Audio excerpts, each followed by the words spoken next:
Bienvenue à toutes et à tous. Merci beaucoup de nous rejoindre. Je suis Lena Petrova et je vous présente un nouvel épisode du podcast World Affairs in Context.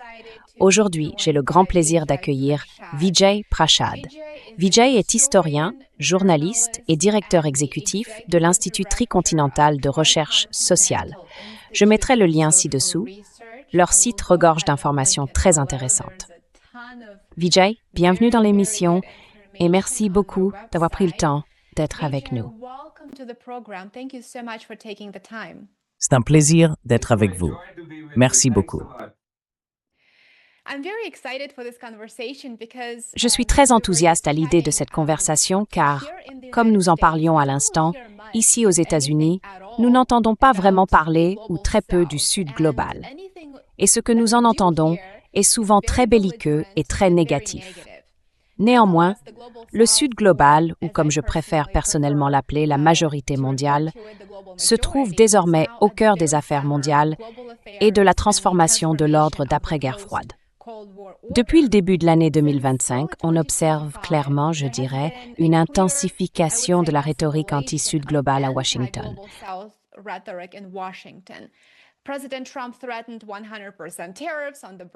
Le président Trump a menacé d'imposer des droits de douane de 100% sur les pays des BRICS, puis il a appliqué des droits supplémentaires à de nombreux pays, notamment une surtaxe de 25% sur l'Inde. Après ces tentatives de coercition économique, les relations entre les États-Unis et l'Inde se sont nettement refroidies.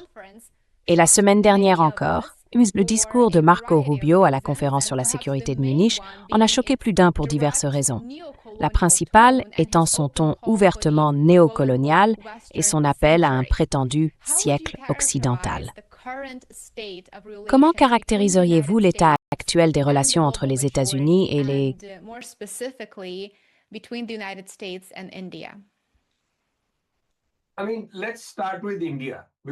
Je veux dire, commençons par l'Inde, car je pense qu'ainsi nous pourrons progresser. C'est un bon point de départ, parce que l'Inde, tout d'abord, est démographiquement le plus grand pays du monde. L'Inde fait partie de la dynamique de croissance asiatique. Vous savez, le centre de gravité de l'économie mondiale s'est véritablement déplacé vers l'Asie. La Chine, le Vietnam, le Bangladesh, l'Indonésie, l'Inde. Ces pays connaissent une croissance bien plus rapide que les pays de l'Atlantique Nord, qui étaient autrefois le centre de l'économie mondiale. Les marchés de ces régions se développent, la production augmente et les taux de productivité se sont accrus dans cette partie du monde.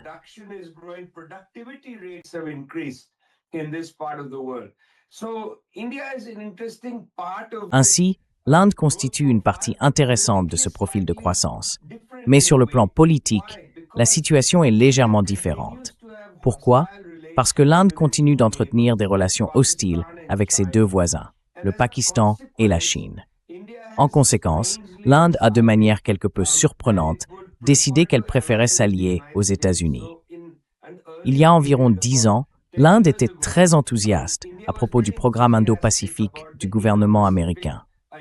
Lorsque Washington a lancé sa stratégie Indo-Pacifique, essentiellement destinée à contenir la montée en puissance de la Chine, l'Inde y a participé. Elle a rejoint le processus de sécurité quadrilatérale, le fameux Quad. L'Inde en a été un membre très enthousiaste. Elle y a adhéré, s'en est retirée, puis y est revenue.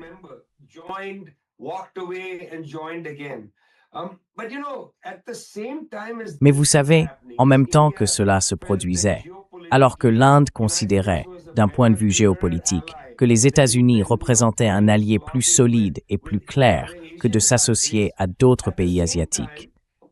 Les élites économiques indiennes reconnaissaient également que le centre du dynamisme économique ne se trouverait plus dans les pays occidentaux. L'Inde ne pouvait pas s'attendre, dans un avenir proche, à trouver des marchés en expansion pour ses services et ses produits en Europe ou aux États-Unis.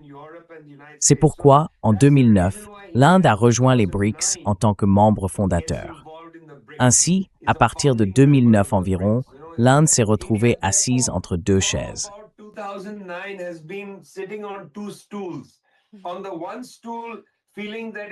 Sur un tabouret, l'Inde estime qu'elle doit rester proche des États-Unis en raison de sa réalité géopolitique, son hostilité envers le Pakistan et la Chine. Sur l'autre tabouret, consciente que les États-Unis ne seront pas l'acheteur de dernier recours, l'Inde rejoint le grand processus des BRICS, continue d'acheter du pétrole russe, et ainsi de suite, refusant de céder à la pression occidentale.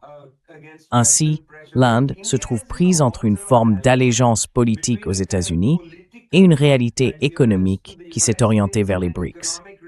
Je pense que de nombreux pays du Sud global cherchent à trouver un équilibre dans cette situation.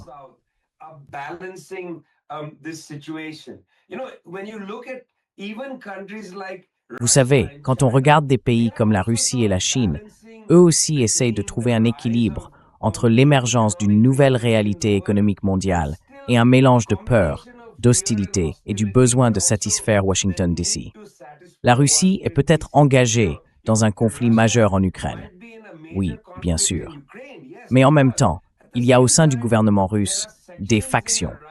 Pas Sergueï Lavrov, qui a pris une position publique contre cela, mais d'autres qui essayent d'inciter Vladimir Poutine à, vous savez, donner des ordres pour cesser de commercer en dehors du système du dollar, et ainsi de suite. Donc, ça fait partie du même dilemme. Ce n'est pas seulement l'Inde.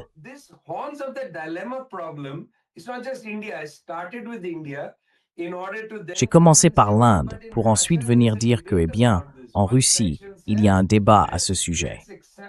Une partie dit « Acceptons certaines des exigences américaines formulées à Genève.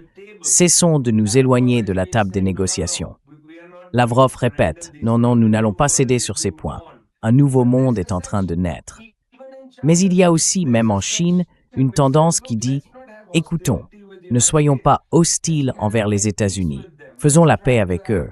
Essayons d'équilibrer toutes les contradictions. » Ce n'est pas possible.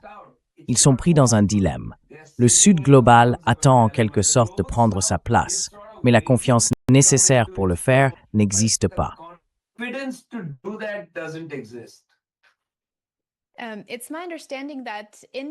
D'après ce que je comprends, la politique étrangère de l'Inde repose sur l'autonomie stratégique et un certain degré de non-alignement. Comment l'Inde parvient-elle à équilibrer ses liens avec les États-Unis, ses relations en Asie du Sud-Est et aussi avec le Golfe, surtout compte tenu de tout ce qui se passe actuellement avec l'Iran? J'aimerais également connaître votre point de vue sur la dynamique entre l'Inde et les États du Golfe.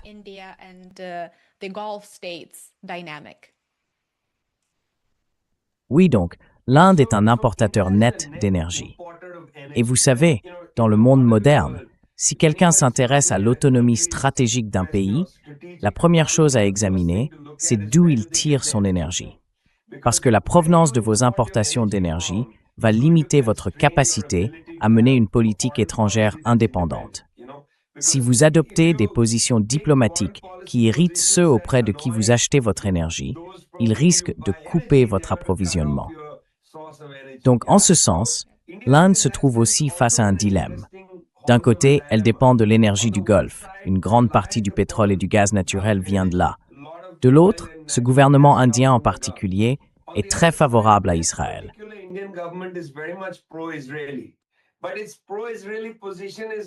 Mais sa position pro-israélienne est freinée par la dépendance fondamentale de l'Inde au pétrole et au gaz naturel du Golfe, à l'énergie du Golfe. De la même manière, ce gouvernement est très pro-américain, très favorable aux États-Unis. Vous savez, M. Modi est pro-Israël et pro-États-Unis, mais l'Inde dépend de l'énergie russe à prix réduit. L'Inde ne peut donc pas cesser d'acheter de l'énergie à la Russie. En réalité, la soi-disant autonomie stratégique ou non-alignement de ce gouvernement n'est pas fondée sur des principes. Ce n'est pas un non-alignement programmatique. C'est en fait un non-alignement matériel.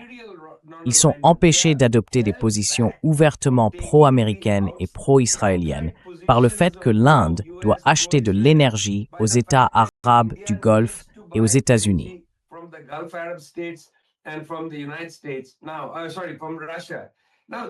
Maintenant, je suis désolé. Oui, de Russie. C'est intéressant. Existe-t-il une alternative à ces fournisseurs d'énergie? Pas vraiment. L'Iran en est une. Mais l'Inde et l'Iran ont un problème.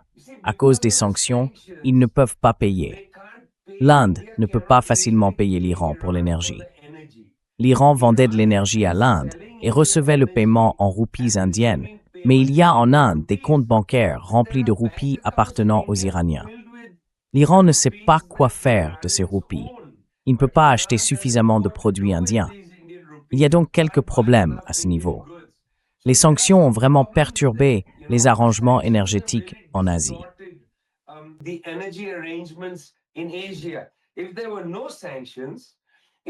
S'il n'y avait pas de sanctions, en réalité, l'Inde pourrait faire avancer le projet dit du gazoduc de la paix, qui permettrait à un gazoduc de transporter le gaz naturel depuis le champ de South Fars, dans le sud de l'Iran, à travers le Pakistan jusqu'en Inde. On l'appelait le gazoduc de la paix, parce que l'idée était que sa construction rapprocherait l'Inde et le Pakistan. Cela rapprocherait également le Pakistan et l'Iran, puisque ces deux pays entretiennent une relation antagoniste autour de la province du Baloutchistan. Quoi qu'il en soit, le fait est que ce gouvernement indien suit une sorte de politique étrangère non alignée, mais pas par adhésion de principe au non-alignement. En réalité, c'est parce qu'il est économiquement piégé.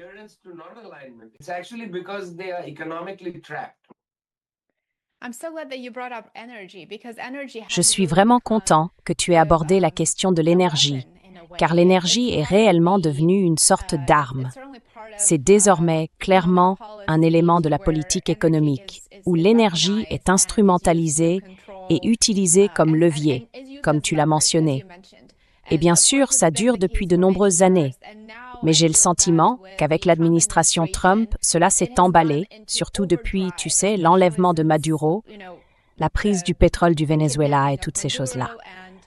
L'énergie est donc sans aucun doute le point central de la géopolitique actuelle, sous de nombreuses formes et à travers de multiples dimensions.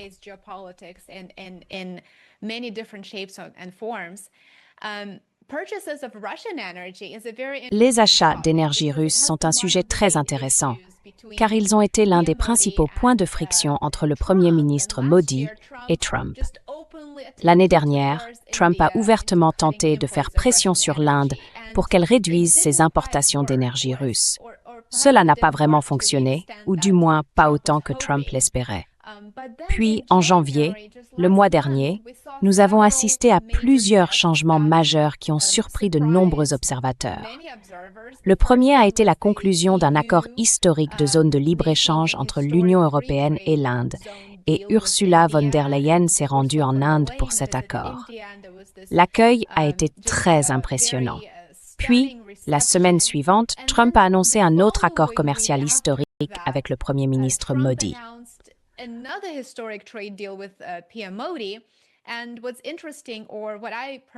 Ce qui est intéressant, et ce que j'ai personnellement trouvé très surprenant, c'est que Trump a supprimé le tarif supplémentaire de 25% sur l'Inde qu'il avait imposé en 2025. Ensuite, l'Inde aurait accepté de réduire ses importations de pétrole russe. J'ai également vu des rapports suggérant que l'Inde pourrait en réalité remplacer le pétrole russe par du pétrole vénézuélien.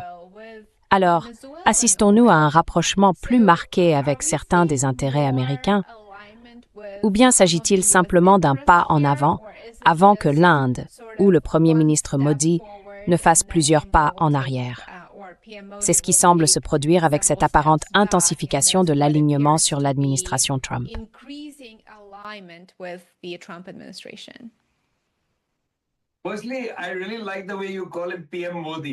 Tout d'abord, j'aime beaucoup la façon dont tu l'appelles PM Modi. Je trouve ça hilarant. C'est la première fois que je l'entends et je vais adopter cette expression. Écoute, Trump est un maître des médias, car il y a un peu de controverse autour de sa description de l'appel téléphonique avec le PM Modi. Tu sais, M. Modi dit que dans sa conversation avec Donald Trump, il a déclaré qu'à une date future, l'Inde pourrait envisager de réduire le pétrole russe. C'était une déclaration vague. Probablement que Modi voulait simplement écarter le sujet. Trump, en revanche, a rapporté que Modi lui avait dit qu'il allait réduire le pétrole russe. Donc il y a un peu de controverse sur qui a dit quoi à qui et comment.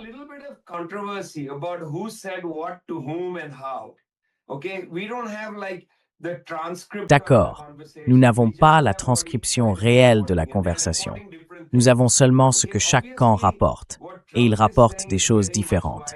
Évidemment, ce que dit Trump bénéficie d'une diffusion beaucoup plus large puisqu'il est le président des États-Unis.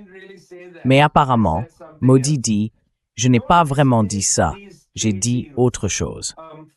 Ne confondez pas ces accords commerciaux avec une sorte d'orientation politique que l'Inde adopterait. Ce sont des accords avantageux pour les grandes entreprises en Inde, aux États-Unis et en Europe. C'est aussi quelque chose que les entreprises indiennes alliées à M. Modi souhaitaient.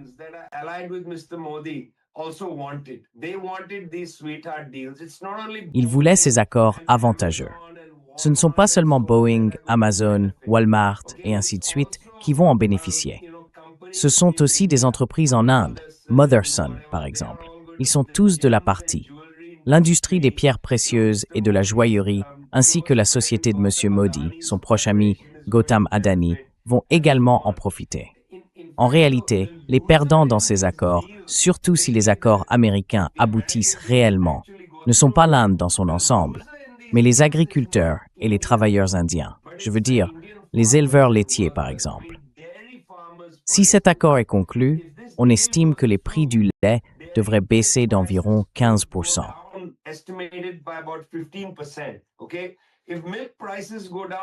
D'accord. Si les prix du lait baissent de 15%, les éleveurs laitiers indiens perdront environ 12 milliards de dollars américains de revenus annuels, soit environ 1 lakh crore de roupies. C'est une somme incroyable. Environ 80 millions de personnes dépendent de l'industrie laitière. Elles vont être durement touchées. L'industrie du coton va être durement touchée. Le soja va être durement touché. Et nous savons qu'avec les restrictions plus strictes sur l'industrie pharmaceutique générique indienne, si cet accord est conclu, les prix des médicaments vont augmenter. L'Inde a déjà le taux le plus élevé de dépenses médicales à la charge des ménages. Cela va devenir catastrophique.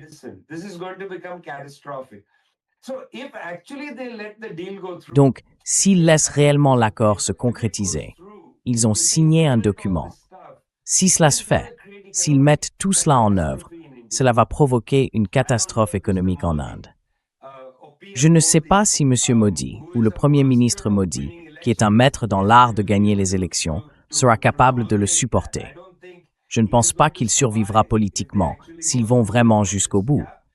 Je veux dire, ces 80 millions d'éleveurs laitiers, un jour prochain, ils seront dans la rue parce que, vous savez, imaginez que ce que vous vendez baisse de prix d'environ 10 ou 15%. Ce sera énorme. Les producteurs de coton et de soja du Maharashtra vont perdre énormément.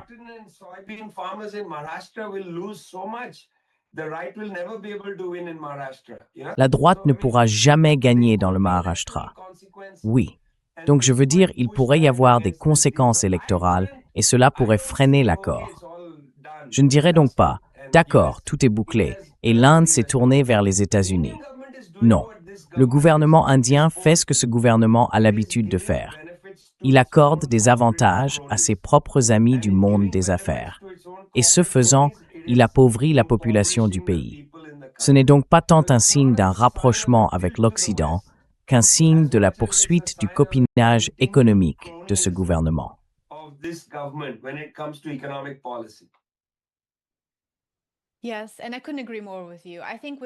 Oui, et je ne pourrais pas être plus d'accord avec vous. Je pense qu'on voit toujours les grandes entreprises et les lobbyistes, surtout aux États-Unis, l'emporter, n'est-ce pas? Et ensuite, ce sont les gens ordinaires qui essaient tant bien que mal de payer leurs factures médicales ou de tout mettre sur une carte de crédit. On constate qu'un pourcentage croissant d'Américains achètent en réalité les produits de première nécessité avec des cartes de crédit, parce que c'est ce qu'ils doivent faire maintenant avec la hausse des prix, des tarifs et tout le reste. Donc, comme vous l'avez mentionné, ce sont les entreprises et une petite partie de la population qui profitent de ces accords.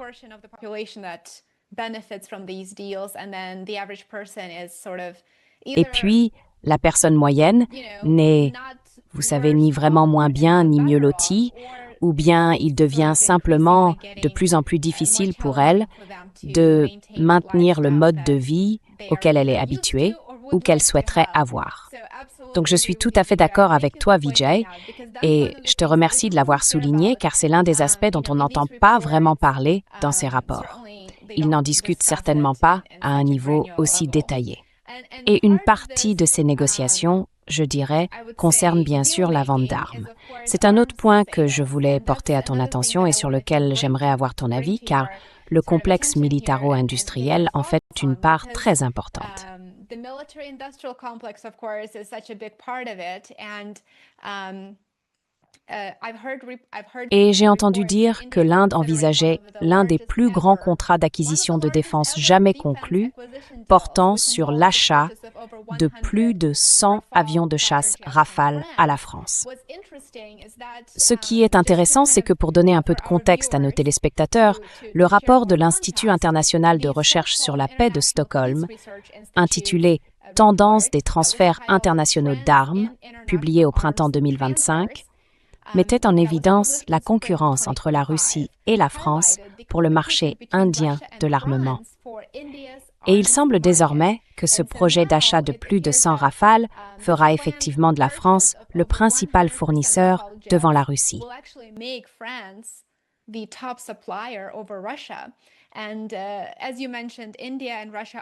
Et comme vous l'avez mentionné, l'Inde et la Russie sont membres fondateurs du bloc des BRICS. Donc lorsque j'ai entendu cela, j'ai bien sûr été surpris d'apprendre l'achat signalé d'un si grand nombre d'avions de chasse par l'Inde auprès de la France. Dans quelle mesure ce rapprochement avec l'Occident et ces accords conclus avec des États occidentaux, en l'occurrence les États-Unis et la France, pourrait-il réellement peser sur les relations de l'Inde avec les nations des BRICS et plus particulièrement avec la Russie, puisqu'elle a été son principal partenaire en matière de défense?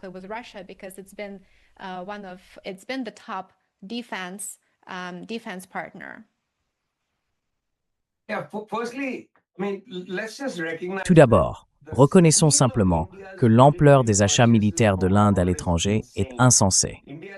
L'Inde est l'un des plus grands importateurs d'armes au monde, et ce n'est pas un pays en guerre. L'Inde, sans être en guerre, est le plus grand importateur. D'accord, ça c'est un point. Fou. Deuxièmement, M. Modi est arrivé au pouvoir sous le slogan « Make in India », ce qui signifiait que l'Inde allait produire, vous savez, et non acheter à l'étranger. Toute l'idée de Make in India était de se concentrer sur l'industrie lourde, y compris la défense, que l'Inde allait devenir autosuffisante dans le domaine de la défense. Très bien, laissez-moi vous donner quelques statistiques. En 2016, juste après que Modi soit devenu Premier ministre en 2014, l'Inde a importé pour 6 millions de dollars d'armes en provenance des États-Unis.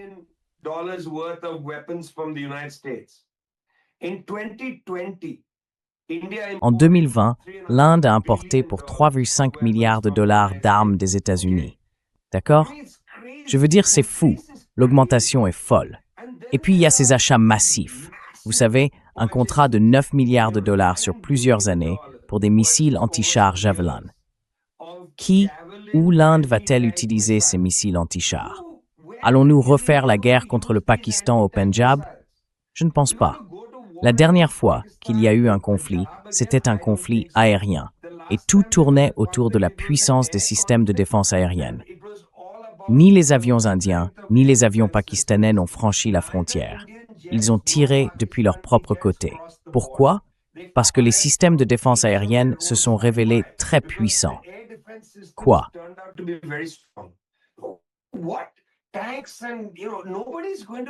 Les chars.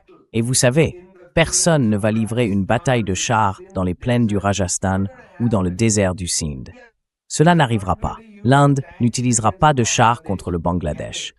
Oubliez ça, d'accord? Cela n'arrivera pas. La plupart des guerres aujourd'hui se déroulent dans les airs. Alors, dépenser autant d'argent pour acheter des armes anti-chars, cela me paraît insensé. Un énorme gaspillage de ressources, selon tous les indicateurs. Mais je ne me laisserai pas tromper par l'affaire des Rafales ou les accords avec la Russie. Ces choses fonctionnent par cycle, car il y a eu une période, après l'effondrement de l'URSS, où la capacité de la Russie à produire des armes s'est pratiquement effondrée, comme une grande partie de son économie. Après 1991, je veux dire, il faut se rappeler que l'espérance de vie a chuté de façon spectaculaire dans l'ex-Union soviétique.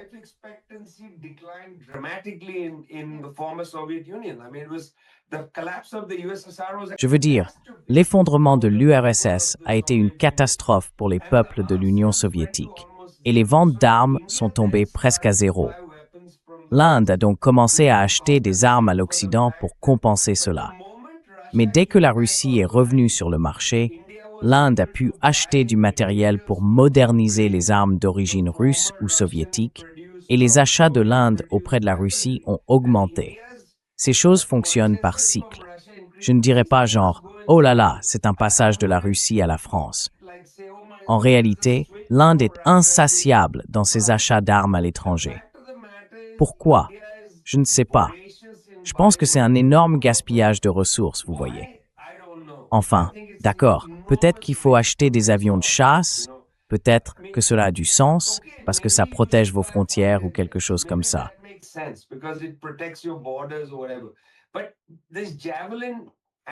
Mais cet achat de missiles anti-chars Javelin n'a aucun sens pour moi.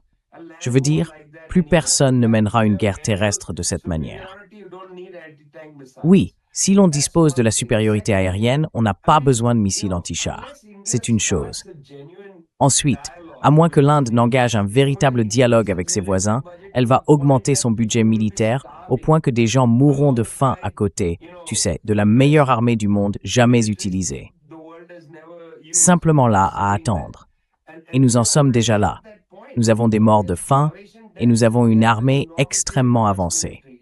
Pour moi, ça ne colle pas. Pas du tout. Mais je ne dramatiserai pas non plus le passage de la Russie à la France ou quelque chose de ce genre.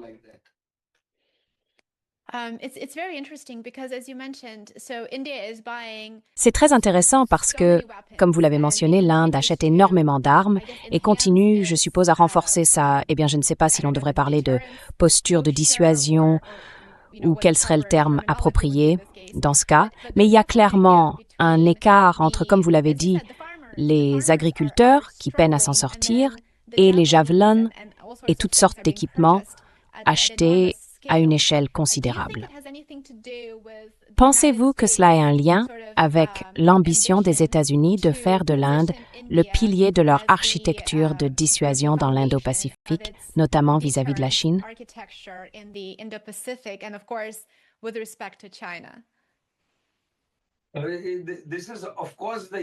C'est bien sûr l'idée des États-Unis. Ils veulent utiliser l'Inde comme tremplin pour, vous savez, n'importe quelle opération. Mais écoutez, je veux dire, le peuple indien doit se poser la question. Est-ce que l'Inde veut mener la guerre des États-Unis contre la Chine? Les Indiens devraient-ils mourir au nom des États-Unis? C'est un vrai débat.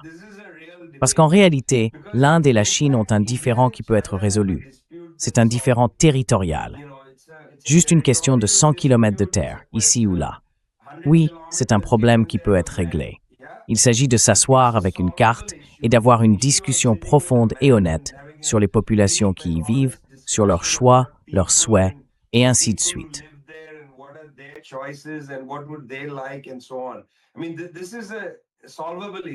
Je veux dire, c'est un problème qui peut être résolu. On ne voit pas deux grandes civilisations anciennes entrer en guerre, chacune avec une population d'1,5 milliard pour de petites parcelles de terre. Ce n'est pas logique. C'est évidemment une question bien plus vaste. De la même manière, la République de Corée et le Japon sont devenus en pratique des lignes de front indépendantes pour la guerre des États-Unis. Le Japon a-t-il vraiment autant de conflits avec la Chine qu'il ne peut pas résoudre? Je ne le pense pas. Je crois que les problèmes entre le Japon et la Chine sont tout à fait résolubles.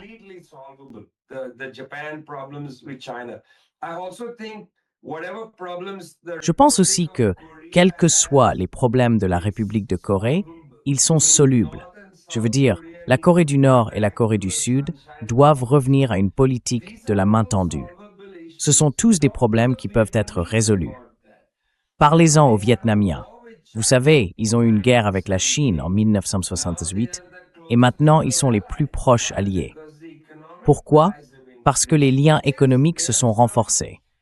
Oui, ils ont quelques différends à propos de certaines îles, mais ce n'est pas une raison pour faire la guerre. C'est une raison pour la diplomatie, la discussion et la délibération. Donc, à mon avis, les conflits en Asie en ce moment sont aggravés par les États-Unis. Ce sont des conflits inutiles. Nous n'en avons pas besoin.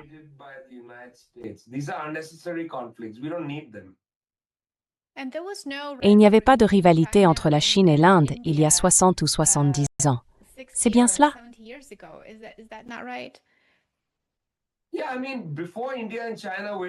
Oui, je veux dire, avant que l'Inde et la Chine n'entrent en guerre en 1962, l'idée générale était que l'Inde et la Chine étaient, vous savez, des frères.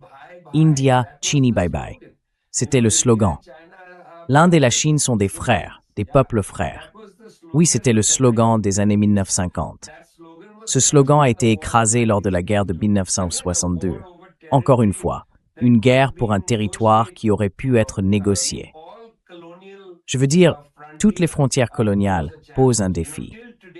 Même aujourd'hui, l'Afghanistan et le Pakistan n'ont pas réglé leurs frontières.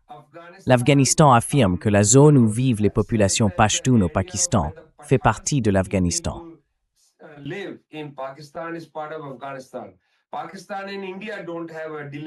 Le Pakistan et l'Inde n'ont pas de frontières délimitées jusqu'à Gilgit et au-delà. L'Inde et le Népal se disputent une frontière. Enfin, pas une guerre, mais ils ne sont pas d'accord sur la région de Kalapani. L'Inde et le Bangladesh sont en désaccord au sujet de l'eau, et ainsi de suite. Ce sont toutes des frontières coloniales. L'ancienne frontière entre le Népal et la Chine était également contestée. Quel est le statut du Tibet? Ce sont toutes des frontières coloniales. Elles doivent être renégociées. Nous devons nous détacher de cet héritage colonial, mais nous n'y parvenons pas facilement.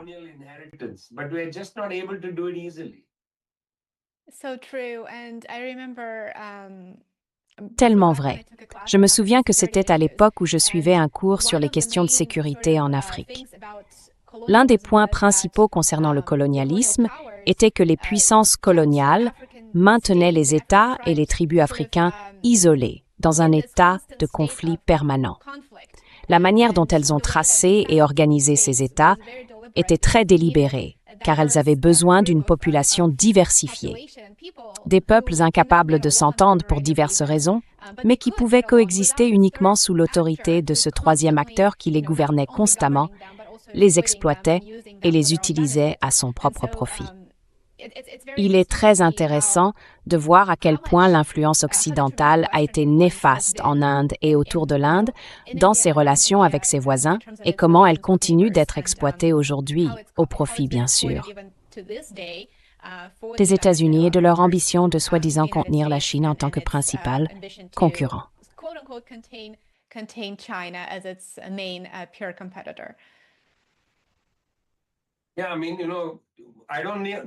Oui, je veux dire, je ne sais pas comment les États-Unis vont gérer cela.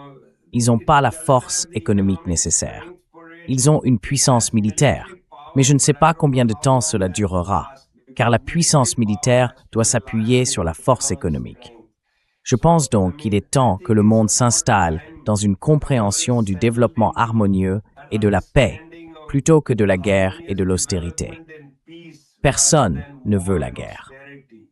Personne ne veut vivre dans l'austérité. Nous voulons la paix et le développement, et l'Occident doit l'accepter. La Chine n'est pas votre ennemi. L'Inde n'est pas votre ennemi. La Russie ne l'est pas non plus.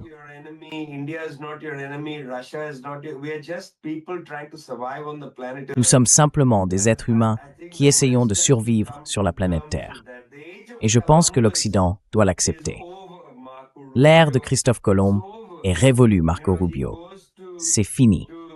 Vous savez, il va à Munich et parle de la grandeur de la période allant de la traversée de l'océan par Colomb jusqu'en 1945.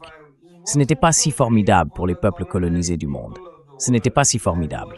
Ce n'était pas si formidable non plus pour la Cuba de ses parents, qui était un paradis de gangsters racistes avant 1959.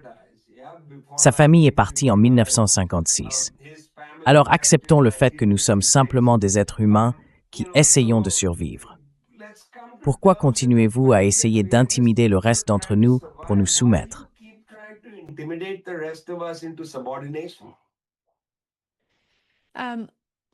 Quand on pense aux politiques de Modi et aux tactiques d'intimidation de Trump, à quel point Modi est-il vulnérable à la coercition américaine si les États-Unis intensifient la pression?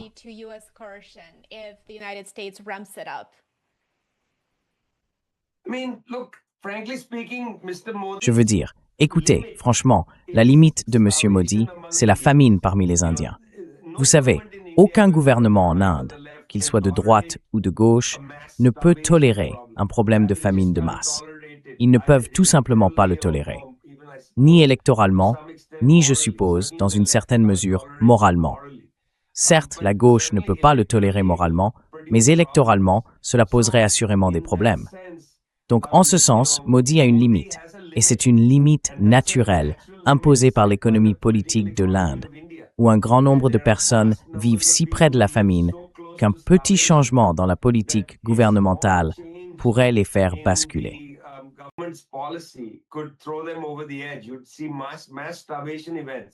On verrait des épisodes de famine massive, des disettes, et ainsi de suite. C'est cela qui empêche Modi de livrer entièrement le pays aux États-Unis. Ce n'est tout simplement pas possible. Et c'est pourquoi l'Inde continuera de rester assise entre deux chaises et d'être totalement peu fiable pour les deux camps. Peu fiable pour les États-Unis, peu fiable pour les BRICS, jusqu'à ce qu'un moment vienne où l'Inde sera contrainte de faire un choix. Et lorsqu'elle sera forcée de faire ce choix, la seule option rationnelle sera de se ranger du côté du Sud global. C'est la seule option rationnelle. Mais il faudra du temps pour que les élites indiennes en viennent à comprendre cette logique.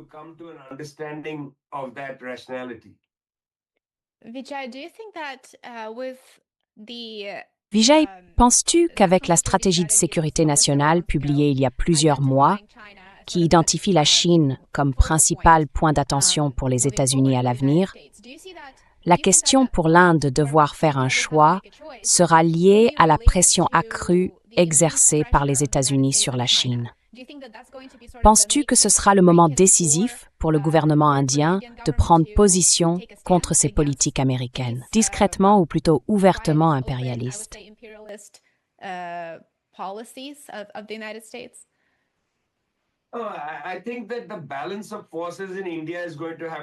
Je pense que l'équilibre des forces en Inde devra changer avant que quelque chose de significatif ne se produise. En ce moment, l'Inde est écrasée entre une très large majorité des élites dirigeantes qui se situent clairement à droite. Les élites dirigeantes de gauche, la frange libérale, n'existent pas vraiment en nombre suffisant. L'élite libérale a été vaincue en Inde. Les élites au pouvoir sont principalement à droite, et cela a créé un véritable déséquilibre. Je pense que ce déséquilibre pourrait conduire à une résurgence d'une certaine forme de libéralisme à court terme. Car ce qui se passera, c'est qu'à mesure que certains de ces accords seront conclus, les conditions de vie des gens ordinaires se détérioreront.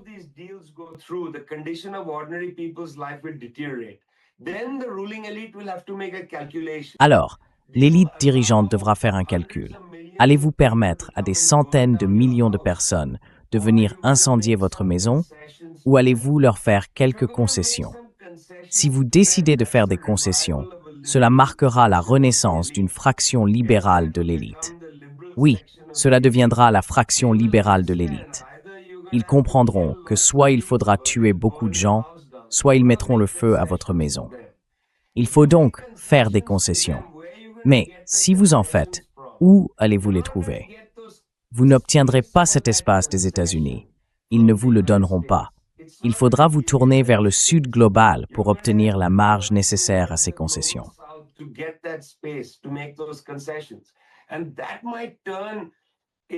Et cela pourrait amener une partie croissante de l'élite libérale à se tourner vers le Sud global. Cela ouvre un immense espace d'action pour la gauche. Vous savez, il y a actuellement très peu d'espace pour la gauche, car les élites dirigeantes sont résolument de droite. Cela signifie que les politiques sont dures. Cela signifie que la gauche défend le peuple contre cette élite dirigeante sévère. Mais si une élite dirigeante libérale entre en jeu, alors la gauche peut jouer un rôle beaucoup plus radical.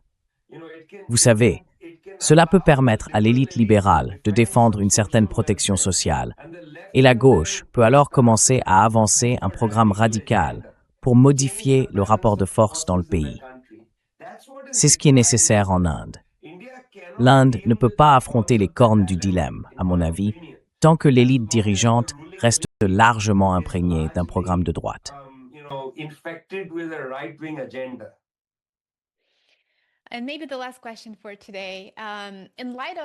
Et peut-être la dernière question pour aujourd'hui. À la lumière du discours du secrétaire d'État Rubio à la conférence sur la sécurité de Munich et de ce qu'il a révélé sur la manière dont l'administration Trump envisage d'inverser la transition vers la multipolarité et de retrouver son hégémonie. Comment percevez-vous la dynamique en cours entre les États-Unis, leurs alliés occidentaux et les nations des BRICS à court terme? Que prévoyez-vous qu'il se passe avec ce regain d'attention porté à la préservation ou à l'inversion de la transition vers la multipolarité?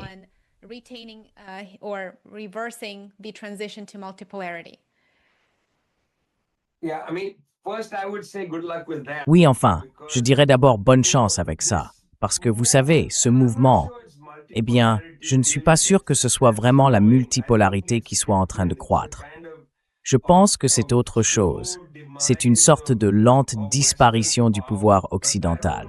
Mais je ne sais pas si le résultat final sera la multipolarité.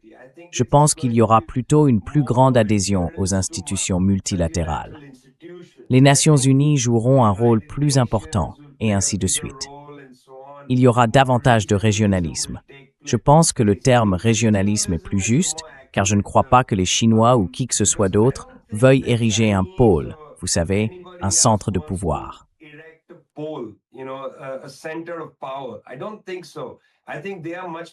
Je ne pense pas.